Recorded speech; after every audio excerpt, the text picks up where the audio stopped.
I remember a couple of years ago, I was still a student at the University of Freiburg, and I had to deliver the final remarks, closing remarks in a kind of mock trials, and I was convinced I did a great job.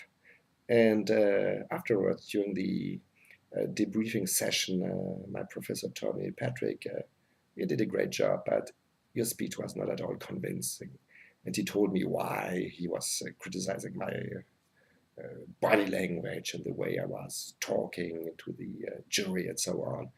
And this was kind of traumatic experience I had during the studies, and were thinking aloud during the couple of weeks following this trial, what went wrong and why. And so I decided finally um, to, to, to, to take this very seriously, and I um, tried to get interested in negotiation techniques and body language techniques, and how do you present yourself, how do you marketing yourself. And so I got my first class on negotiation techniques at the University of Freiburg over 20 years ago.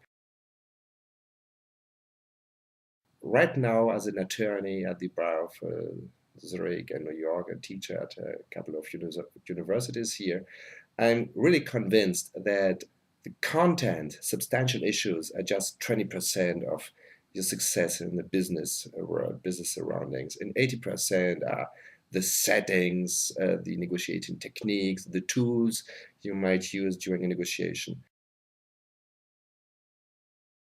I'm convinced that these guys are filling up a gap in our education, because if you have a look at our education in Europe, in Switzerland, Germany, and other countries, neither during primary school, high school, college times, university, someone is talking about negotiation techniques, how to present yourself, how to give a speech, convincing speech, and so on. And I'm sure that with this project they are going to fill this gap, and they are meeting real needs today on business needs, which you might find at any level in the business industry, production level, public service, and so on. So I'm very glad to be part of this project, and I'm looking forward to future cooperating with these guys.